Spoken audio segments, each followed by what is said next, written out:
श्रीमन नारायण। एक व्यक्ति ने बड़ा ही रोचक प्रश्न मुझसे किया और आवश्यक भी था।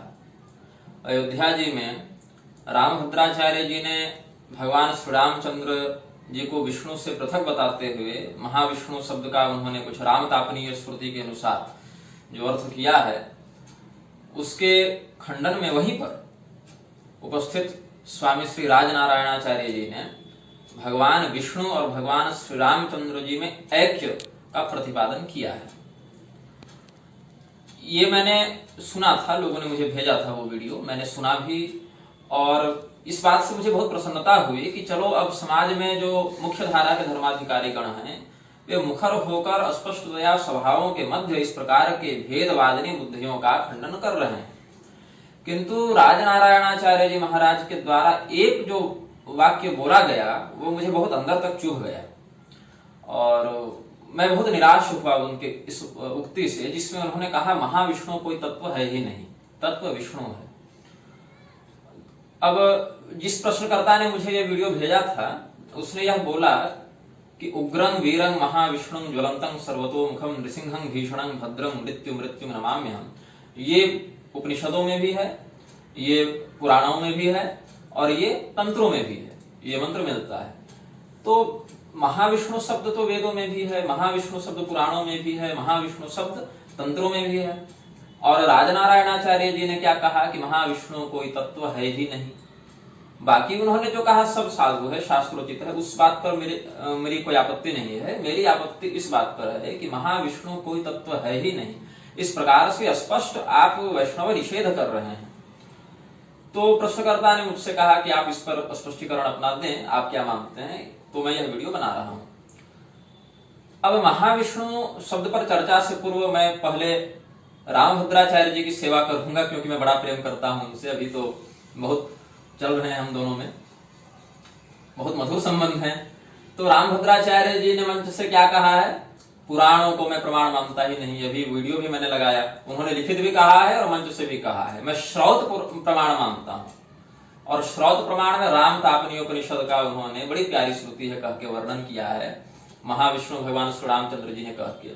लेकिन रामभद्राचार्य के साथ क्या है ना, अर्ध कुकुटी न्याय के कारण वे आधी बात बताते हैं, आधी बात छिपा जाते हैं। स्वयं देखें, यहां तक कि उन्होंने कहा कि द्विभुज श्री रामचंद्र जी ही महाविष्णु हैं, चतुर्भुज विष्णु उनके नीचे आते हैं। लेकिन राम तापनीय उपनिषद का नाम लेकर मंच से महाविष्णुत्व सिद्ध करने वाले रामभद्राचार्य यह क्यों नहीं बताते कि मैंने तो सारे प्रमाण अपने पास एकत्र रखे हैं। मैं 3-4 दिन पूर्व ही मैंने सोचा इस पर कुछ बोलूंगा, लेकिन पहले मैंने सोचा कि पर्याप्त प्रमाण एकत्र कर लेता हूं। तो राम तापनीय उपनिषद को जब मैं पढ़ रहा था तो उसमें क्या कहते हैं, पूर्वं सत्यलोके श्री रामचंद्रेण एवं शिक्षितो ब्रह्मा पुनरेदया गाथया नमस्करोति। भगवान श्री रामचंद्र जी की ब्रह्मदेव ने कैसी स्तुति की है, विश्व रूप धरं विष्णु नारायण मनामयम पूर्णानंदैक विज्ञानं परम ब्रह्म स्वरूपिणम मनसा संस्मरण ब्रह्म तुष्टाव परमेश्वरम। क्या कहा, विश्व रूप धरं विष्णु। तो यहाँ तो भगवान श्री रामचंद्र जी की स्तुति में ब्रह्मदेव ने जो प्रथम ही पंक्ति कही उसी में उनको विष्णु नारायण इस प्रकार से कह दिया। और राम तापनीय उपनिषद में ही आप आगे जाएंगे तो क्या कहेंगे, तेन इतिहास पुराणानाम मुद्राणाम शत सहस्राणि जप्तानि फलानि भवन्ति। यहाँ इतिहास और पुराणों को भी मान्यता मिल रही है। और रामभद्राचार्य मंच से कहते मैं तो पुराणों को प्रमाण मानता नहीं, जबकि भगवान रामानंदाचार्य जी ने ब्रह्मसूत्र के समन्वयाधिकरण में स्पष्ट किया, आनंद भाष्यांतर्गत इतिहास पुराणाभ्याम वेदम समुपरिंहयेत, इस प्रकार से उक्ति है, विभेत्यल्पश्रुताद् वेदो मावयं प्रदर्श्यति। इस प्रकार से उन्होंने इतिहास और पुराणों के प्रमाणत्व को स्वीकार किया है। अब भगवान श्री रामचंद्र जी कैसे चतुर्भुज हैं, विष्णु हैं, शंख चक्र गदा पद्म धारण करते हैं। ये नमो राघवाय कहते हैं ना आप लोग, राघव परिवार वाले हैं ना। राघव परिवार को राघव के नाम पर कैसे मूर्ख बना रहे हैं रामभद्राचार्य और समाज में वैमनस्य फैला रहे हैं, इसका प्रमाण मैं राम तापनीय उपनिषद से ही दूंगा। देखिए, एवं भूतं जगदाधार भूतं रामं वंदे सच्चिदानंद रूपम। कैसा ध्यान है भगवान श्री रामचंद्र जी का, गदारि शंखाब्जधरं भवारिं सयोध्यायेन मोक्षमाप्नोति सर्वः। गदा चक्र शंख पद्म इत्यादि धारण किए हुए श्री रामचंद्र जी हैं। ये चतुर्भुज स्वरूप ही न है शंख चक्र गदा पद्म का। आगे देखिए, पहले क्या कहा रामतापनी उपनिषद में, विश्व रूप धरंग विष्णुवाचक विश्व रूपता का दर्शन कराता है। आगे यहाँ देखिए, विश्वव्यापी राघवो यस तदानी मंत्र दधे शंख चक्रे गदाब्जे धृत्वा रमा सहित सानुजश्च सपत्तन सानुग सर्वलोकी। यहाँ पर शंख चक्र गदा पद्म से युक्त रमापति लक्ष्मीपति विश्वव्यापी विष्णुवाचक भगवान राघव का ध्यान रामतापनी उपनिषद में ही कर दिया। तो राम और विष्णु तत्व में जो भेद समझ रहे हैं रामभद्राचार्य और महाविष्णु को राम तत्व से जोड़ रहे हैं, ये उनकी अत्यंत निम्न स्तरीय मूर्खता है। राम तत्व, विष्णु तत्व और महाविष्णु तत्व तत्वतः पृथक नहीं है। हाँ, यह अवश्य है, भगवान श्री रामचंद्र जी की मुख्यता से जो लोग आराधना करते हैं उनके लिए शेष तत्व अंगीभूत हो जाते हैं। वैसे ही भगवान विष्णु तत्व को प्रधान में रखकर जो आराधना करते हैं उनके लिए राम कृष्ण आदि अवतार तत्व में गणित हो जाते हैं। और भगवान श्री कृष्ण रूप को जो मानकर प्रधानता से पूजेंगे उनके लिए शेष तत्व अंगीभूत हो जाते हैं। ये बात है। लेकिन ये बात कहना कि राम जी विष्णु है ही नहीं, महाविष्णु है, अथवा यह कहना कि महाविष्णु कोई तत्व है ही नहीं, दोनों उक्तियां मेरी दृष्टि में शास्त्रीय मतों के आधार पर आपत्तिजनक हो जाती हैं। अब हम इस बात पर आते हैं जहां श्री राज नारायणाचार्य जी ने कहा महाविष्णु कोई तत्व है ही नहीं, तत्व तो विष्णु है। और फिर उन्होंने कहा कि शाक्तोषी शैवोषी इत्यादि वचन नहीं, वैष्णवमसी वचन है, तो वैष्णव तत्व में सभी अंतर्हित हो जाते हैं। तो संप्रदाय भेद से यह बात स्वीकार्य भी है, इसमें कोई दोष नहीं है, क्योंकि भगवान विष्णु विश्व रूपी हैं, विश्ववाचक हैं। लेकिन अन्य संप्रदायों में भी यह बात हो जाती है। जैसे आप शैव तत्व को प्रधान मानेंगे तो वैष्णव शाक्तादि तत्व उसके अंतर्गत समाहित हो जाएंगे। आप शक्ति तत्व को मानेंगे तो शिव विष्णुवादि तत्व उसमें समाहित हो जाएंगे। आप वैष्णव तत्व को मानेंगे तो शिव शक्ति आदि तत्व उसमें समाहित हो जाएंगे। भविष्य पुराण की एक उक्ति मेरे पास है, निर्गुणा शाक्तका ज्ञेया सगुणा वैष्णवा स्मृता निर्गुणा सगुणा ये तो शैवा ज्ञेया बुधस्तदा।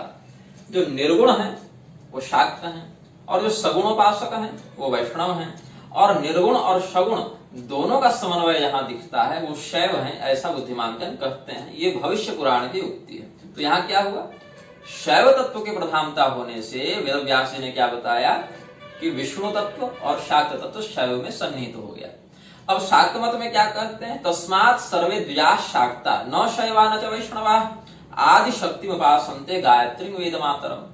भगवती गायत्री की उपासना करने से सभी ब्राह्मण शाक्त हैं, शैव और वैष्णव नहीं है। तो यहाँ शक्ति तत्व की प्रधानता होने से वैष्णव और शैव इसमें सन्निहित हो गए, और वैष्णवमसी इत्यादि वचनों से विष्णु तत्व में शैव और शक्ति तत्व का विनियोजन आप सिद्ध कर ही चुके हैं। तात्पर्य यह है कि जो भी शाक्त है उससे के अंतर्गत विष्णु और शिव सन्निहित हैं, जो शैव है उसके अंतर्गत शक्ति और विष्णु निहित हैं, और जो शाक्त है उसके अंतर्गत शैव और वैष्णव निहित हैं। ऐसा हम समन्वय दृष्टि से समझते हैं। अक्षमालिकोपनिषद का मैं प्रमाण उपलब्ध करता हूं। अथोवाच ये शैवा वैष्णवा शाक्ता, तीनों नाम लिया। अथोवाच ये शैवा वैष्णवा शाक्ता शत सहस्र सस्तेभ्यो नमो नमो भगवंतो नुमदं तनुगृह्णन्तु। सबको ग्रहण करें, सबका अनुमोदन करें।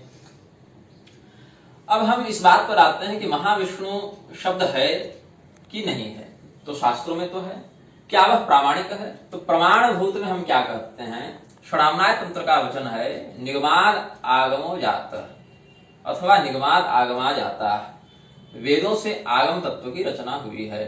भगवती ने भी क्या कहा, महाभागवत में भगवती कहती हैं आगमो निगमश्चैव द्वौ बाहु मम शंकर। आगम तत्व और निगम तत्व ये भगवती की दो भुजाएं हैं।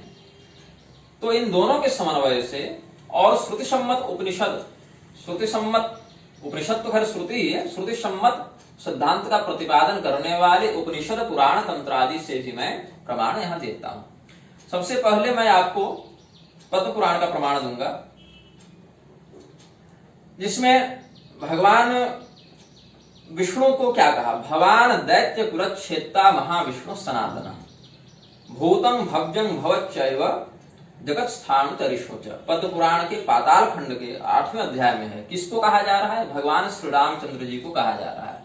क्या कह रहे हैं ऋषिगण भवान दैत्य कुलच्छेत्ता महाविष्णु सनातन। आप सनातन नित्य अविनाशी महाविष्णु हैं जो दैत्यों के कुल का छेदन करने वाले हैं। यहाँ भगवान श्री रामचंद्र जी का महाविष्णु होना सिद्ध हो जाता है। अब हम आपको बताते हैं नारद पुराण के पूर्वार्ध अध्याय 17 से, जहां कहा प्राण रूपी महाविष्णु प्राणदः सर्ववल्लभ। प्राण रूप से भगवान विष्णु संसार में व्याप्त हैं। भगवान विष्णु के रूपत्रय हैं। यहाँ तो झगड़ा विष्णु और महाविष्णु का है ना, लेकिन एक महत्वपूर्ण बिंदु आप भूल रहे हैं। केवल विष्णु और केवल महाविष्णु नहीं, यहाँ सदा विष्णु भी स्थित हैं। तीनों चलते हैं। विष्णुश्चैव महाविष्णु सदा विष्णु त्रिधा। तीन है ना, तो दो पर कैसे आप चर्चा कर रहे हैं? चर्चा तो तीनों पर होगी। महाविष्णु पर भी होगी, सदा विष्णु पर भी होगी और विष्णु पर भी होगी। सात्वत तंत्र का एक वचन है, विष्णोस्तु त्रीणि रूपाणि पुरुषाख्यान्यथो विदुः। प्रथमं महतः सृष्टि, द्वितीयं कंड संस्थितम, तृतीयं सर्वभूतस्थम तानि ज्ञात्वा विमुच्यते। कितने रूप बताए? त्रीणि रूपाणि। किसके? विष्णु। सात्वत तंत्र के इस वचन को भगवान वल्लभाचार्य जी ने भी अपने गीता भाष्य में उद्धृत किया है। तो तीन रूप कौन कौन है? एक तो महदस्थ है, दूसरे हैं अंडस्थ ब्रह्मांडस्थ, और तीसरे हैं सर्वभूतस्थ। तो सर्वभूतस्थ विष्णु भी वही है, महदस्थ भी वही है और अंडस्थ भी वही है। लेकिन जब हम महदस्थ की बात करेंगे तो वहां पर महाविष्णु पदवाच्य हो जाएंगे, जिनके चतुर्भुज और अष्टभुज दोनों रूप मिलते हैं। जब हम अंडस्थ बात करेंगे तो केवल विष्णु कहेंगे, विश्वव्यापक विष्णु, व्यापनाद विष्णु उच्यते। और जब हम सर्वभूतस्थ बात करेंगे तो सदा विष्णु, इस प्रकार से हम उन्हें लक्षित करेंगे। यहां तक स्कंद पुराण का वचन है, अत्र नारायणो देवस तपस्तेपे सुदुष्करम दिव्य वर्ष शतं त्रीणि जातः सुष्ठ्वा नरश्च सह तपस्तेपे महाविष्णु स्वरूपार्थम च पुत्रक वाजी मुखो हरिस्तत्र सिद्ध स्थाने महाद्युते। स्कंद पुराण के धर्मारण्य खंड के अध्याय 14 में श्लोक 5 और 6 को देखें तो भगवान महाविष्णु के ग्रीवावतार के द्वारा तपस्या करने का वर्णन मिलता है। अब नारद पुराण के पूर्वार्ध अध्याय 3 में आप देखें क्या इसमें भेद है। नारायणोक्षरोऽनन्तः सर्वव्यापी निरंजनः तेनेदमखिलं व्याप्तं जगत् स्थावर जंगमम् आदि सर्गे महाविष्णु स्वप्रकाशो जगन्मयः गुणभेदमधिष्ठाय मूर्तित्रिकमवासृजत्।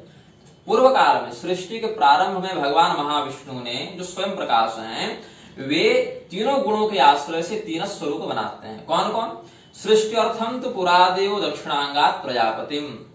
अपने दक्षिण भाग से प्रजापति ब्रह्मदेव को बनाया। क्यों बनाया? सृष्टि के निमित्त। मध्य रुद्राक्ष मीधानम जगदंत करम मुने। ईशान संज्ञक भगवान रुद्र को, जो संसार का संहार करने वाले हैं, मध्य भाग से बनाया। पालनायास्य जगतो वामांगाद विष्णु अव्ययम तमादि देव मजरम केचिदाहु शिवाविधम। भगवान महाविष्णु ने अपने वाम भाग से पालन संज्ञक क्रिया को संपादित करने के लिए विष्णु, मध्य भाग से संहार रूपी क्रिया को संपादित करने के लिए ईशान संज्ञक रुद्र, और दक्षिण भाग से प्रजापति संज्ञक ब्रह्मा। मतलब प्रजापति संज्ञक ब्रह्मा दक्षिणांग से, ईशान संज्ञक रुद्र मध्य भाग से, और अव्यय संज्ञक विष्णु वाम भाग से सृष्टि संहार और पालन के निमित्त महाविष्णु के कलेवर से उद्भूत हुए। ऐसा नारद पुराण में कहते हैं। ब्रह्म वैवर्त पुराण में क्या कहते हैं कि ये जो महाविष्णु है, क्योंकि ब्रह्म वैवर्त पुराण श्री कृष्ण प्रधान ग्रंथ है, तो वहां श्री कृष्ण केंद्र में आ जाएंगे तो सभी इनके परिकरगण हो जाएंगे। तो वहां पर बताया भगवान श्री कृष्ण की जो 16 कलाएं हैं, उसमें जो 16वीं कला है, मतलब 16 विभाजन में से एक अंश से महाविष्णु होते हैं। स एव षोडशांशोऽपि कृष्णस्य परमात्मनः महाविष्णु सविज्ञेयः सर्वाधारः सनातनः। प्रारंभ में ही मिल जाएगा ब्रह्म वैवर्त पुराण के ब्रह्मखंड के 4थे अध्याय में। और वही महाविष्णु एकारणों के जल में शयन करते हैं, जिनके कान के मैल से मधुकैटभ निकलते हैं और ब्रह्मा जी पर आक्रमण करते हैं। तब भगवान ने उनका वध किया है। महारणवे शयानश्च पद्मपत्रं यथा जले बभूवतुस्तौ द्वौ दैत्यो तस्य कर्णमलोद्भवौ तौ जलाच्च समुत्थाय ब्रह्माणं हन्तुमुद्यतौ नारायणश्च भगवान जघने तौ जघानः। आगे इसी ग्रंथ में ब्रह्म वैवर्त पुराण में कहा, चकार दर्पभंगम च महाविष्णु पुरा विभु ब्रह्मणश्च तथा विष्णु शेषस्य च शिवस्य च। अब भगवान महाविष्णु जो हैं, वो भगवान श्री कृष्ण से उद्भूत है, ऐसा कृष्ण भगवान को यदि आप प्रधान इष्ट मानेंगे तो उस परंपरा में सपर्या विधान में ऐसा मानेंगे, क्योंकि सपर्या विधान में एक रूप का प्रधान मानते हैं और शेष को उनके परिकर में अवतार में परिगणित करते हैं। महाविष्णु प्राकृतिक सोपि डिम्बोद्भव सदा भवेत कृष्ण क्षया डिम्ब प्रकृतिर गर्भ संभव। और यहां तक कि देख लें ब्रह्मवैवर्त पुराण के प्रकृति खंड में तो ये कहा। अब हम आते हैं वैष्णवागमों में। भगवान विष्णु के संदर्भ में सबसे अच्छा वर्णन तो विष्णु संहिता करेगी। तो विष्णु संहिता के छठे पटल में जो आचमन विधान है उसके अंतर्गत कहते हैं नाभो विष्णुश्च मध्यया महाविष्णु सदा विष्णु चतुर्भिष हृदय के खिलई। भगवान विष्णु के 3 स्वरूप का यहाँ वर्णन किया, महाविष्णु, सदा विष्णु और विष्णु। और कलश इत्यादि में भी जब आप स्थापन करेंगे वैष्णवागमों की विधि से तो 13वें पटल में विष्णु संहिता के 13वें पटल में 59वें श्लोक को आप देखें। मध्य ब्रह्मा शिवोम ते स्यात् कलशे तु स्वयं हरि कलशांते महाविष्णु सदा विष्णु तदग्रतः। कलश स्थापन जब करेंगे तो भगवान महाविष्णु को कलश के अंत में स्थापित करेंगे और सदा विष्णु को कलश के आगे स्थापित करेंगे। विष्णु संहिता के 29वें पटल में भी स्पष्ट कहा विष्णुश्चाथ महाविष्णु सदा विष्णु रिमे त्रयः। महाविष्णु, सदा विष्णु और विष्णु ये 3 होते हैं।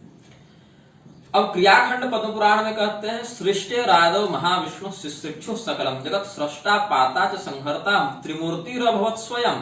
सृष्टि के प्रारंभ में भगवान महाविष्णु ही, जो मैंने नारद पुराण के वचन से कहा उसी का समर्थन पद्म पुराण के क्रियाखंड में भी है। सृष्टि के समय सुशिक्षा शक्ति से युक्त होकर भगवान महाविष्णु ने ही सृष्टा, रक्षक, पाता और संहर्ता इन 3 भेदों से ब्रह्मा विष्णु महेश आदि देवत्रयी से अपने एक ही को 3 स्वरूप में कर दिया।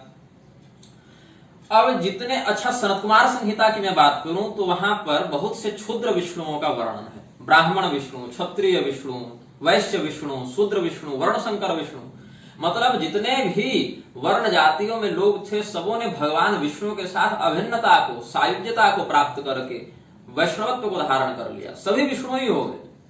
और ये जितने क्षुद्र विष्णु हैं उनका एक एक का नाम सनत कुमार संहिता में वर्णित है, सैकड़ों की संख्या में सबका नाम वर्णित है। तो यदि वो मैं कहने लगूं तब तो बहुत विस्तृत विषय हो जाएगा। ग्रंथ बता दिया आपको, आप श्रोताजन, विद्वज्जन, गुरुजन स्वयं परीक्षण कर लें। इसमें क्या कहते हैं ब्रह्मवैवर्त पुराण के प्रकृति खंड में ही महाविष्णु विलीनाश्च ते सर्वे क्षुद्र विष्णव। ये सभी क्षुद्र विष्णु जो हैं ये महाविष्णु में ही जाकर विलीन हो जाते हैं। तत्वतः भेद नहीं है, क्रिया के कारण उपाधि में भेद हो जाता है। कैसे, इसको मैं आगे स्पष्ट करूंगा, उसको सुनते जाएं। जो भगवान श्री कृष्ण कहते हैं यदा यदा हि धर्मस्य ग्लानिर्भवति भारत अभ्युत्थानम धर्मस्य तदात्मानं सृजाम्यहम्। कहा ना भगवान ने गीता में, अगस्त संहिता इत्यादि में भी भगवान की युक्ति है कि जब जब धर्म की हानि होती है तो हमारा अवतार होता है। ये भगवान की भी अगस्त संहिता में रामचंद्र परक और श्रीमद् भगवद गीता में श्री कृष्ण परक उक्ति है। और वे महाविष्णु ही हैं। इसका वर्णन भृगु संहिता में करते हैं, ज्योतिष वाली भृगु संहिता नहीं, जो वैष्णवागम की भृगु संहिता है वैखानसीय, उसमें कहते हैं धर्म ग्लानिरधर्मस्य वृद्धिर यावद भविष्यति तावद भर्ता महाविष्णु सृजत्यात्मानमात्मना। यहां तक कि सेतु माधव जो रामेश्वरम में है उनका भी प्रमाण मैंने संग्रह किया स्कंद पुराण के सेतु खंड में, उनको भी महाविष्णु ही कहा। रक्षार्थं राम सेतु ही सेतु माधव संज्ञया, राम सेतु की रक्षा के लिए महाविष्णु समध्यास्ते निबद्धो निगडेन वै। अब राम तापन्योपनिषद का जो उदाहरण दिया रामभद्राचार्य ने कि वहां महाविष्णु शब्द है, तो वहां महाविष्णु और विष्णु दोनों शब्द आए हैं। तो विष्णु शब्द का तो मैंने आपको राम तापन्योपनिषद से ही प्रमाण दे दिया, और राम और विष्णु तत्व अभेद हैं, अभिन्न हैं, ये राजनारायणाचार्य जी ने भी प्रमाण दे ही दिया है। लेकिन राम तापन्योपनिषद में क्या कहते हैं, यो हवै श्री रामचंद्र स भगवान यह ओम नमो भगवते वासुदेवाय यो महाविष्णु वरुवस्वस्तस्मै वै नमो नमः। तो महाविष्णु भी कहा। और पूर्व काल में वीडियो के प्रारंभ में ही मैंने विष्णु पदवाच्य भी भगवान श्री रामचंद्र जी को, चतुर्भुज राघव जी को, शंख चक्र गदा पद्मादि से युक्त राघव जी का राम तापन्योपनिषद से श्लोकबद्ध प्रमाण दे दिया है। अब राजनारायणाचार्य जी ने जो कहा कि महाविष्णु कोई तत्व है ही नहीं, तो इस बात से वेद ही समर्थन नहीं करेंगे। कैसे नहीं करेंगे? वैष्णवों में त्रिपाद विभूति महानारायणोपनिषद की बड़ी महिमा है और कोई वैष्णव इसकी प्रामाणिकता से मना नहीं कर सकता। त्रिपाद विभूति महानारायण उपनिषद का जो आप अध्ययन करेंगे तो प्रारंभ में ही मिल जाएगा। तथैव साधु साध्विति साधु प्रशंसा पूर्वक महाविष्णु प्रोवाच मधुपासक सर्वोत्कृष्ट भवति इत्यादि वचनों से महाविष्णु और ब्रह्मदेव के मध्य संवादात्मक त्रिपाद विभूति में महानारायण उपनिषद उपलब्ध है। यहाँ तक कि ब्रह्मदेव महाविष्णु के पास जाकर ही उपनिषद ज्ञान की जिज्ञासा करते हैं। तो त्रिपाद विभूति महानारायण उपनिषद का जो संवाद है वो महाविष्णु और ब्रह्मदेव के मध्य ही तो हुआ है। अब इन्होंने जो कहा कि महाविष्णु कोई तत्व है ही नहीं, इसमें सामरहस्य उपनिषद क्या कहते हैं? आपने तत्व शब्द का प्रयोग किया ना। सर्वमान्य 24 तत्व तो हैं ही, 5 ज्ञानेंद्रिय, 5 कर्मेंद्रिय, 5 तत्व, 5 कर्मात्रा, 4 अंतःकरण, इतना तो 24 मानेंगे। इसके बाद सामरहस्योपनिषद की श्रुति क्या कहती है? ये भी वैष्णव उपनिषद है। पंचविंशतमो जीव, 24 तत्वों से विलक्षण जो 25वां तत्व है वह जीव है। षड्विंशको महाविष्णु सदा दृष्टा भवति, जो 26वां तत्व है वह महाविष्णु है और वह दृष्टा भाव से व्याप्त है। अब विष्णु में, महाविष्णु में और सदा विष्णु में क्या भेद है तो तत्व वही। कैसे जानेंगे कि ये विष्णु है कि महाविष्णु है कि सदा विष्णु है? तो भगवान मरीचि ने जो वैखानस्य विमानार्चा कल्प का प्रणयन किया है उसमें वो क्या कहते हैं? आमोदे विष्णु, प्रमोदे महाविष्णु, सम्मोदे सदा विष्णु, ये 3 हैं। कैसे हो जाएंगे? आसमंतादित्यर्थ ग्रहणं कृत्वा विष्णु, प्रश्च प्रकृतिवाचक इत्यर्थ ग्रहणं कृत्वा महाविष्णु, प्रमोदार्थे आमोदार्थे विष्णु, प्रमोदार्थे महाविष्णु, सम्यक रूपेण मोदार्थ ग्रहणं कृत्वा सदा विष्णु। ईश्वरः सर्वभूतानां हृद्देशेर्जुन तिष्ठति भ्रामयन् सर्वभूतानि यंत्रारूढ़ानि मायया, अथवा अहं वैश्वानरो भूत्वा प्राणिनां देहमाश्रितः प्राणापान समायुक्तः पचाम्यन्नं चतुर्विधम् इति वचनैर्वा ज्ञायते यत् सदा विष्णु सम्मोदार्थ ग्रहणीयः। पुनः कीदृशो महाविष्णु? प्रश्च प्रकृतिवाचकः इति पुराणवचनैर्ज्ञायते यत् प्रकृष्ट प्रकारेण मोदार्थ ग्रहणं कृत्वा महाविष्णु भवति। पुनः आसमन्तादिति वचनैः आमोदे विष्णुर्भवति। आमोद प्रमोद सम्मोद भेद त्रयाणां मध्ये विष्णुर्महाविष्णु सदा विष्णुश्च भवन्ति। अब जो हम शैव परंपरा में देखें तो महाविष्णु ही वहां जाकर महारुद्र हो जाते हैं। कैसे? इसका वर्णन मिलेगा निर्वाण तंत्र में। महारुद्र स एवात्मा महाविष्णु स एव ही। हम लोग जब न्यास इत्यादि करते हैं तो विष्णु को, महाविष्णु को और सदा विष्णु को मध्य भाग में रखते हुए अन्य जो चतुर्व्यूह हैं, नमस्तुभ्यं भगवते वासुदेवाय धीमहि प्रद्युम्नाय निरुद्धाय नमः संकर्षणाय च। वासुदेव, प्रद्युम्न, संकर्षण, प्रद्युम्न और अनिरुद्ध, विश्व तेजस प्राज्ञा व्यक्त संज्ञक जो चतुर्व्यूह विभाजन है उनको 4 दिशाओं में रखते हैं और विष्णु, महाविष्णु और सदा विष्णु को मध्य भाग में न्यस्त करते हैं। विश्वक्सेन संहिता के 38 अध्याय में वर्णन है। विष्णु चैव महाविष्णु सदा विष्णु च मध्य में वासुदेवा निरुद्धान्तं न्यसेत् पूर्वादि दिक्षु च। लिंग पुराण में भी ऐसा नहीं केवल वैष्णवों में, शैवों में भी यह मान्यता है। कैसे? लिंग पुराण के उत्तर भाग अध्याय 48 के श्लोक 28 को देखें। अथवा विष्णु मतुलम सुप्तेन पुरुषेण वा, पुरुष सुप्त से पूजन करें। और कैसे करें?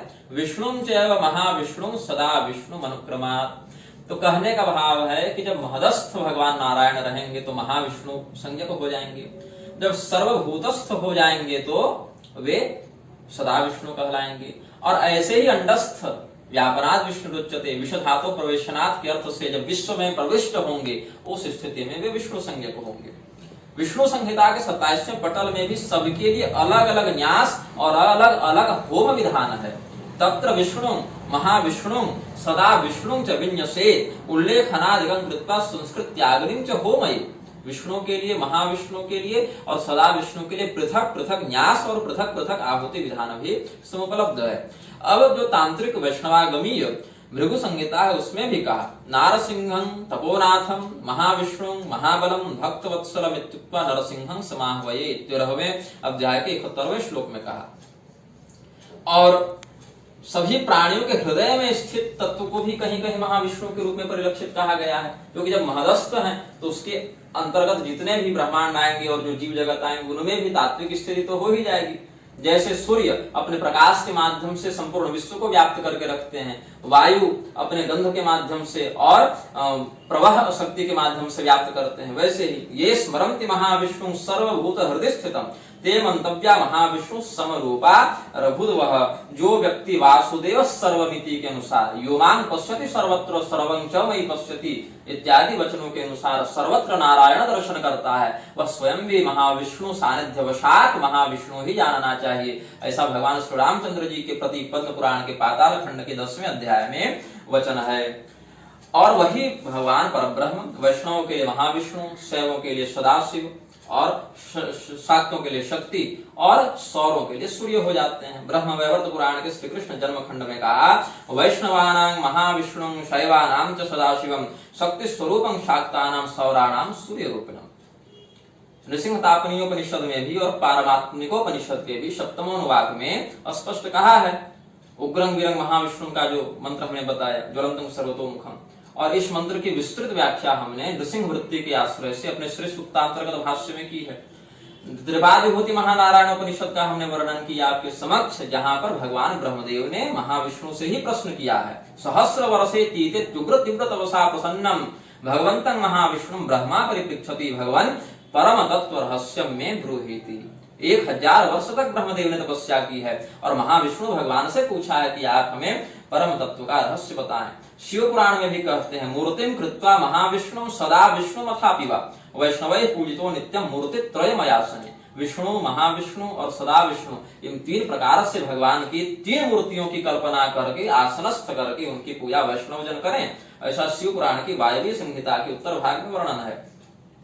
ध्यान बिंदु परिषद में भी महाविष्णु का ध्यान वर्णित है। चतुर्भुज स्वरूप महाविष्णु अतसी पुष्प संकाशम नाभिस्थाने प्रतिष्ठितम चतुर्भुजं महाविष्णु पूरकेण विचिंतयेत्। जो हम पूरक, रेचक, कुंभक रेचक इत्यादि करते हैं, तो पूरक में महाविष्णु का जो हम नाभि में ध्यान करते हैं, जो विष्णु संहिता में कहा ना कि नाभि में विष्णु का ध्यान करें, तो वही ध्यान बिंदु परिषद में ध्यान मार्ग का उपदेश करते इसमें क्या कहते हैं, चतुर्भुज महाविष्णु का ध्यान करें पूरक के समय, प्राणायाम के समय। अब इनमें जो है केवल ये नहीं, ध्यान का भी भेद है। विमानार्चा कल्प में वैखानुष्य मत से भगवान मरीचि ने कहा है यथा क्रमेण पीदाभं महाविष्णु रुक्माभं सदा विष्णु। रुक्म वर्ण के हैं सदा विष्णु और पीत वर्ण के हैं महाविष्णु। और विष्णु कैसे, उनको तो जान ही रहे हैं आप। मेघ श्याम पीत कौशेवासम भी समझ रहे हैं, विश्वाधार गगन सदृशम भी समझ रहे हैं। तो विष्णु विश्वाधार हैं, गगन सदृश हैं। यस्माद् विश्वमिदं सर्वं तस्य शक्त्या महात्मनः तस्माद् देवोच्यते विष्णुर्विशधातोः प्रवेशनात्। तो भगवान विष्णु तो विश्व में प्रविष्ट होने के कारण, व्याप्त होने के कारण सदैव मेघश्यामं पीत कौशेवासम विश्वाधारं गगन सदृशम इत्यादि के समान है। और महाविष्णु पीताभ हैं, रुक्माभ हैं, सदा विष्णु। ऐसा विमानार्चा कल्प में महर्षि मरीचि ने उपदिष्ट किया। और भगवान महाविष्णु ही समस्त यज्ञों के उपभोक्ता भी हैं। अहं सर्व यज्ञानां भोक्ता च प्रभुरेव च, जो कहा भगवान ने, उसी को पद्म पुराण के उत्तरखंड में भी कहा। यज्ञ रूपं महाविष्णु ध्यायन वै जुहुयाद हविः। हवन करे तो कैसे करे, यज्ञ रूपी महाविष्णु का ध्यान करते हुए करे। और यही देखिए आप, इनका अष्टभुजी रूप भी वर्णित है। जो हमारे भूमा पुरुष के पास ले जाते हैं भगवान श्री कृष्ण अर्जुन को, ब्राह्मणों के बालकों को पुनः लाने के लिए, वो अष्टभुजी रूप में महाविष्णु है, महदस्थ विष्णु है, विश्वस्त तो नहीं है। क्योंकि विश्वस्त रहते, अंडस्थ रहते तो अर्जुन तो योग बल से जा ही सकते थे, लेकिन अंडांतर्गत वो नहीं है, अंडबाह्य महदस्थ हैं, अतएव वे अष्टभुजी महाविष्णु हैं।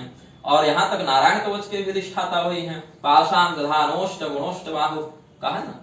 और सदा विष्णु के लिए क्या कहा, सदा सर्वत्र सर्वगः। इस वचन से सर्वगः सर्वविद भानु विश्वक्सेनो जनार्दन, यहाँ सदा विष्णु का लक्षण हो गया, जो सभी प्राणियों के अंतर्गत स्थित हैं। और भगवान महाविष्णु ही प्रकट हुए हैं यज्ञ नारायण के रूप में दक्ष प्रजापति के यहाँ, जो 8 भुजाओं से युक्त हुए। कैसे हुए, श्यामो हिरण्य रसनोर्क किरीट जुष्टो नीरालक भ्रमर मंडित कुंडलास्य शंखाब्ज चक्र शर चाप गदासि चर्म व्यग्रैर हिरणमय भुजैः इव कर्णिकारः। वक्षश्चधिश्रुतवधूर्वनमाल्युदार हासावलोककलया रमयश्च विश्वं पार्श्वभ्रमद्व्यजन चामर राजहंस श्वेतातपत्र सुसिनो परिलज्यमानः। तो ये भगवान का जो दक्ष प्रजापति के यज्ञ में यज्ञ नारायण के रूप में आविर्भाव हुआ, जैसे कहा ना यज्ञ रूपं महाविष्णुं ध्यायन् वै भूयाद्धवि, तो भगवान महाविष्णु के रूप में 8 हाथों वाले स्वरूप से आए हैं। और स्पष्ट किया आगे जाकर, अहं ब्रह्मा च सर्वश्च जगतः कारणं परम आत्मेश्वर उपद्रष्टा स्वयं दृग विशेषणः। मैं दृष्टा हूँ। दृष्टा को किस महाविष्णु को कहा ना दृष्टा, मैं आपको पहले प्रमाण दे चुका हूँ सामरस्य उपनिषद में कि जो 26वां तत्व है वो महाविष्णु है जो सबका दृष्टा है। तो यहाँ भगवान ने क्या कहा, आत्मेश्वर उपद्रष्टा स्वयं दृग विशेषणः।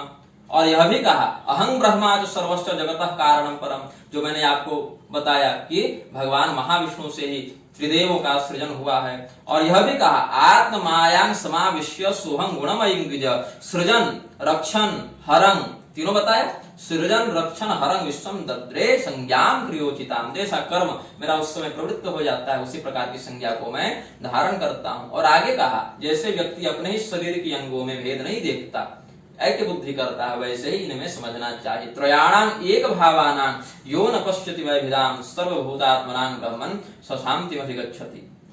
तो ब्रह्मा भाव से महाविष्णु सत्यलोक में भी वास करते हैं। तोड़ल तंत्र में कहा सत्यलोके महाविष्णु, और सत्यलोक में कौन है, ब्रह्मा जी। सत्यलोके तुलाम बद्ध्वा तोरयत साधान्यजः, तो वहां ब्रह्मा के रूप में महाविष्णु वास करते हैं। तो सत्यलोक में भी भगवान विष्णु की प्रतिष्ठा ब्रह्म रूप से मानी गई है। अब इसमें हम यह मानते हैं कि सभी संप्रदायों का सभी संप्रदायों में समन्वय है। कैसे? अब हम 2 अत्यंत विपरीत ध्रुवों की बात करते हैं, जैसे अघोर मार्ग और वैष्णव मार्ग, बिल्कुल अलग अलग दिखता है। लेकिन वैष्णवों के अंतर्गत अघोर तत्व कैसे समाहित है और अघोरियों में वैष्णव तत्व कैसे समाहित है, इस पर भी हम थोड़ी चर्चा करते हैं। अघोरियों में पंचमकार प्रसिद्ध है। मांस पहला तो मध्य है, मध्य मांस मुद्रा मैथुन मीन इत्यादि जो पंचमकार हैं उसमें क्या कहते हैं, कला सप्तदश प्रोक्ता अमृतं श्राव्यते शशि प्रथमा सा विजानीया दितरे मद्यपायिनः, भौतिक मदिरा नहीं अपितु चंद्रमा की ललाटस्थ 17वीं कला से जो खेचरी मुद्रा के द्वारा अमृतपान योगी जन करते हैं वो असली मद्यपान हुआ। तो भगवान दत्तात्रेय की योग शास्त्र से समन्वय बैठा कि नहीं बैठा। पुनः कहते हैं कर्मा कर्म पशून हत्वा ज्ञान खड़गेन चैव हि द्वितीयं विन्दते येन इतरे मांस भक्षका, रुद्रयामल तंत्र का वचन है। तो वहां पर जो आपको कर्म और अकर्म रूपी पशुओं का ज्ञान खड्ग से छेदन करने के लिए कहा, उसका श्रीमद् भगवत गीता के असंग शस्त्रेण दृढ़ेन छित्त्वा के वचन से संगति बैठ गई पुरुषोत्तम योग के आधार पर। और अब आगे आप देखें, हमारे जो शाक्त बंधु हैं उनके मत में एक कुलालिकामनाय है, जैसे उत्तरामनाय, पूर्वामनाय, दक्षिणामनाय, पश्चिमामनाय, ऊर्ध्वामनाय, सर्वामनाय, निष्कलामनाय, षडामनाय, वैसे ही कुलालिकामनाय है। तो कुलालिकामनाय में 25 अधिकरण होते हैं। चंद्रद्वीपाधिकरण है उसमें, फिर आज्ञा पर्याय कौमार्याधिकरण है उसमें, उसके बाद उसमें एक स्थान है मंथान भेद प्रचार व्रति संगमाधिकरण, और ऐसे करते करते 25वें अधिकरण में समस्त ज्ञानावबोध चर्या निर्देशाधिकरण तक जाते हैं। तो उसमें जो 8वां अधिकरण है स्वच्छंद शिखाधिकरण, उसमें क्या कहते हैं, भगवान शिव क्या बताते हैं, अघोरं कालमित्युक्तम अघोरं विष्णुरुच्यते अघोरस्तम महेशानि अघोरश्चाहमेव च, कि हे कुब्जिके, हे भगवती, काल जो है वह अघोर है, विष्णु भी अघोर हैं, तुम भी अघोर हो और मैं भी अघोर हूं। और भगवान ने इसको क्या कहा, कालोस्मि लोक क्षयकृत प्रवृद्धो लोकान समाहर्तुम यः प्रवृत्तः ऋते वित्तान भविष्यन्ति सर्वे येव स्थिताः प्रत्यनीकेषु योधाः। तो भगवान ने जो अघोर संज्ञक काल और अघोर संज्ञक विष्णु का यहाँ वर्णन किया, सो कालोस्मि लोक क्षयकृत प्रवृद्धो में जाकर संगति बैठ रही है इस वचन की। तो इसमें समझना चाहिए कि अघोरियों के अंतर्गत भी वैष्णव तत्व निहित है, और वैष्णवों में भी अघोर तत्व कुलालिकामनाय के मत से भी निहित है। और अगर आप कुलालिकामनाय को न माने, वैष्णवागमों की बात माने, तो मैं बता दूं वैष्णवागमों की जो जयाक्ष संहिता है उसमें वैष्णवों के द्वारा अष्टाक्षर मंत्रोत्प्रेरित वेताल सिद्धि में शव साधना का भी विधान है। अब मैं कहूं कि अघोरियों के समान जो शव साधना है वो वैष्णवों में भी है, तो मुझे तो लोग मूर्ख समझेंगे। लेकिन आप जयाक्ष संहिता देखें वैष्णवागम की, तो वहां वर्णन मिल जाएगा आपको कि अष्टाक्षर मंत्रोत्प्रेरित जो वेताल सिद्धि होती है, हालांकि क्षुद्र ही है, वो अधिक प्रशस्त नहीं मानी जाएगी, लेकिन सन्निहित होते हैं सूक्ष्म रूप से सभी संप्रदायों में, यह मेरे कहने का भाव है। सर्वथा स्वतंत्र कोई भी अन्य संप्रदाय से पृथक नहीं हो सकता, क्योंकि तत्वतः देव वही हैं। तो जब शिव और विष्णु में भेद नहीं बताया, उमा शंकरयोर योग सयोगो विष्णु रुच्यते, जब रुद्र हृदयोपनिषद ने कहा कि शिव और शक्ति का सम्मिलित तत्व ही विष्णु है, तो वैष्णवाचार से शैवाचार या शाक्ताचार संपूर्णतया पृथक तो नहीं हो सकते। सपर्या विधान में पृथकता दिखती है, लेकिन मैंने बताया कि अंतर्निहित भाव से अघोरियों में भी वैष्णव तत्व और वैष्णवों में भी अघोर तत्व कैसे सूक्ष्म भाव से निहित है। तो महाविष्णु शब्द का जो निषेध कर दिया गया स्पष्ट कि कोई तत्व है ही नहीं, ये अत्युत्साह का मैं प्रमाद समझता हूं, क्योंकि वेदों से, पुराणों से, तंत्रों से मैंने महाविष्णु का तात्विक विश्लेषण करने का प्रयास किया है। बाकी जो वैष्णव परंपरा के गुरुजन है वो तो विशेष बता पाएंगे, लेकिन वैष्णव परंपरा में परंपरागत रूप से दीक्षित न होकर भी मैंने जो समझा भगवान विष्णु के तत्व को, भगवान नारायण के प्रति मेरी अनन्य आस्था है, मैं वैष्णव ही नहीं हूं, लेकिन जो मैंने भगवान विष्णु के तत्व को वैष्णवागमों की दृष्टि से ही समझा और अन्य शाक्त शैवादी संप्रदायों से समन्वय करके जो समझा, उसको मैंने प्रस्तुत किया। रामभद्राचार्य जी की मैं बात इसलिए नहीं करूंगा क्योंकि वो अत्युत्साही व्यक्ति हैं और न जानते हुए पर भी सर्वज्ञ बनने का ढोंग करते हैं, और उनके चेले भी वैसे ही हैं। मैं तो स्पष्ट कहता हूं, रामानंदाचार्य जी और रामभद्राचार्य जी के मध्य जो विरोध हो जाए तो किसको मानोगे? मैं तो रामानंदाचार्य जी के ग्रंथों से ही प्रमाण दे रहा हूं ना, लेकिन लोग गाली बकने लग जाते हैं, मुझे वैष्णव द्रोही कहने लग जाते हैं। लेकिन उनका जो आपने निवारण किया, राम विष्णु तत्व के मध्य जो ऐक्य का प्रतिपादन किया, वो अत्यंत सारग्रहित है, शास्त्रोचित है, किंतु एक जो उक्ति उसमें है, जैसे दूध में नींबू पड़ जाए 2 बूंद तो विकृत हो जाता है, वो एक उक्ति कि महाविष्णु कोई तत्व है ही नहीं। तो इस बात पर तो न वैष्णवागम से समर्थन मिल पाएगा, न पुराणों से मिल पाएगा, न श्रुतियों से मिल पाएगा।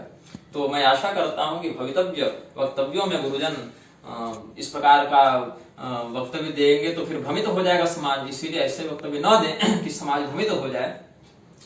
और कोई भी शब्द चयन हम सबों को करना चाहिए तो पूर्णतया शास्त्रीय निष्ठा के साथ करना चाहिए, ऐसा हम समझते हैं। श्रीमन नारायण।